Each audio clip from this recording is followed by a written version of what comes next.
Bonjour à tous et bienvenue dans cette vidéo où je vais vous parler de la notion de flow, de la psychologie positive. Mais tout d'abord, qui suis-je? Eh bien, je suis Marie-Élise Château, coach professionnel.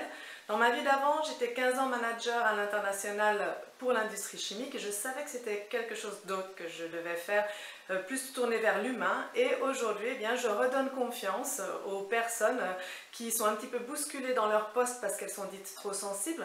Redonner confiance, du sens et aussi la joie de se réaliser professionnellement. J'anime également des conférences et des séminaires pour les RH et les managers qui veulent vraiment faire le changement, aller vers des valeurs plus féminines comme la coopération, l'accueil de l'autre. J'agis comme ça afin qu'ils participent à l'élaboration d'un monde nouveau où l'homme garde sa place. Et voilà, c'est ce qui m'intéresse par exemple avec cette notion de flow.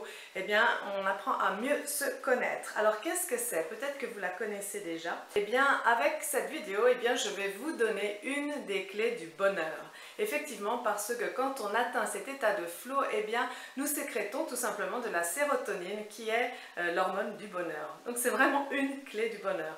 Alors, et aussi, ça répond à un de nos 3 besoins psychologiques fondamentaux. Je les répète, s'il y a le besoin d'être en lien avec les autres humains. Il y a le besoin d'autonomie et aussi le besoin de compétence. Et vraiment, le flow, c'est c'est quelque chose qui va répondre à notre besoin fondamental de compétence. Alors, comment est-ce qu'ils se sont... déjà, je me base sur la psychologie positive. Alors, je fais référence à ce livre, écrit dans les années 90. Je ne prononcerai pas son nom, vous comprenez pourquoi. Je l'appelle Monsieur Mihaly. Et donc, de quoi il s'est rendu compte, en fait? Pourquoi il a fait une grande campagne de recherche.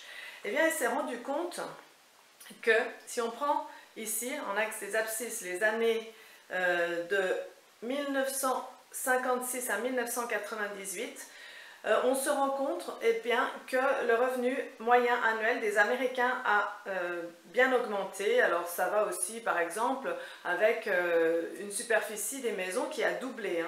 Donc voilà, les gens ont de plus en plus d'argent et dont il s'est rendu compte, c'est que ça ne les rendait pas forcément plus heureux.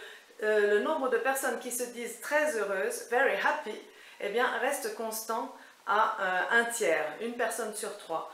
Donc ça l'a interpellé. Alors, si ce n'est pas l'argent qui nous rend heureux, mais alors qu'est-ce que c'est?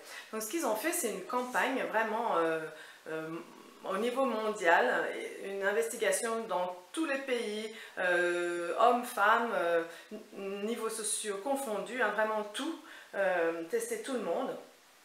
Et alors ils ont pris des personnes à qui ils donnaient comme une boîte qui bipait 5 à 8 fois par jour de façon aléatoire. Et la personne devait dire ce qu'elle est en train de faire, ce qu'elle pense et comment elle se sent. Alors quand ils ont compilé toutes ces données, c'était dans les années 70 et le livre sort en tout début des années 90. Donc la compilation de toutes ces données, ça leur a donné l'information que où qu'on soit sur la planète, qui qu'on soit, riche, pauvre, femme, homme, on atteint cet état de bonheur quand on est dans cet état de flow. Alors je vais vous le décrire, j'aime bien prendre l'exemple du sudoku pour décrire ce qu'est l'état de flow. C'est par exemple, parce que tout le monde peut faire un sudoku, je pense que tout le monde l'a essayé au moins une fois. Donc si vous prenez un niveau de sudoku qui est trop bas pour vous, vous allez le faire rapidement et ça va être ennuyeux pour vous. Par contre, si vous prenez un niveau trop élevé, pour vous, ça va être difficile, vous allez chercher pour finalement pas trouver et ça va être frustrant. Alors l'état de flow, c'est vraiment le dosage, vraiment entre la capacité de la personne et la difficulté de la tâche. Si vous prenez un sudoku niveau 3 et que vous êtes niveau 3, vous allez passer un formidable moment. Vous allez passer peut-être 10 minutes dessus, vous allez croire que ça n'était que 30 secondes, tellement le temps passe vite. C'est vraiment ça, cet état de flow. Alors on peut aller dans le détail. Quelles sont les particularités et de la tâche et de la personne? Alors la tâche, c'est important que ce soit un défi, mais réalisable. Ça se comprend. Ça nécessite une aptitude particulière de la personne. L'objectif doit être clair et la récompense, la rétroaction, elle doit être immédiate parce qu'en fait, cet état de flow, c'est pas sur le résultat, c'est vraiment savourer l'instant présent. On est vraiment dans la tâche et c'est en faisant la tâche, dans l'action même, que l'on est récompensé, que l'on sécrète la sérotonine, que l'on s'évade un petit peu pour un moment. Parce qu'il y a aussi cette notion de, eh bien ça calme un petit peu, ça met de l'ordre un petit peu dans notre conscience, dans nos pensées. Vous savez, ces pensées, beaucoup de gens font de la méditation un peu pour dompter ça. C'est vrai qu'on a des pensées en permanence dans notre tête. Et l'état de flow nous permet, avec une concentration très forte, eh bien pour un instant, de mettre un peu d'ordre. On oublie vraiment le passé, on pense plus à ces soucis du futur. Donc c'est vraiment une expérience aussi eh bien, de l'ici et maintenant, de l'instant présent dont on parle beaucoup. Qu'est-ce que la personne doit avoir? Eh bien, elle a cette capacité de concentration tellement forte qu'elle va perdre la notion du temps pendant qu'elle fait l'action. Elle a un contrôle de ses actions, c'est-à-dire qu'elle est douée, hein, c'est dans son domaine de compétences, hein, ça répond aux besoins de compétences, c'est quelque chose qu'elle a fait des dizaines et des dizaines de fois, elle s'est entraînée pour ça, elle est très très douée. Pendant qu'elle fait la tâche et qu'elle atteint cet état de flow, elle va avoir un oubli de soi. Vraiment, une perte de notion du temps, oubli de soi. Et à la fin de la tâche, eh bien, il va y avoir un renforcement du soi. Et ça, c'est vrai qu'on l'observe, par exemple, eh bien, je peux prendre les concertistes parce qu'on pense bien sûr, quand on pense au flow, tous les records, je pense, olympiques ou mondiaux, ont sans doute été atteints dans un état de flow pour la personne, parce qu'on se surpasse quand on est dans cet état.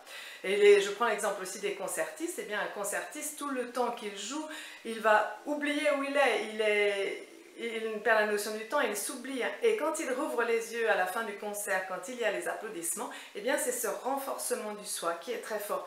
Ah oui, je suis là, on reprend conscience et on est valorisé parce qu'on a réussi à faire quelque chose qui était un défi pour nous. Voilà, donc ça c'est vraiment cette notion-là. Il le rapporte dans un tableau pour résumer tout ça. Alors vous voyez que là, on met en défi, en ordonnée là, le défi de la tâche et ici les capacités de la personne. C'est vraiment un dosage entre les deux. Donc vous voyez que si la tâche n'est pas difficile et que la personne n'est pas spécialement douée non plus pour ça, eh bien là vous êtes affalé sur le canapé devant votre télé à zapper, prêt à vous endormir, vous êtes en apathie. C'est pas forcément... Bon, des fois on en a besoin pour se reposer. C'est pas un état dans lequel il est conseillé de rester trop longtemps.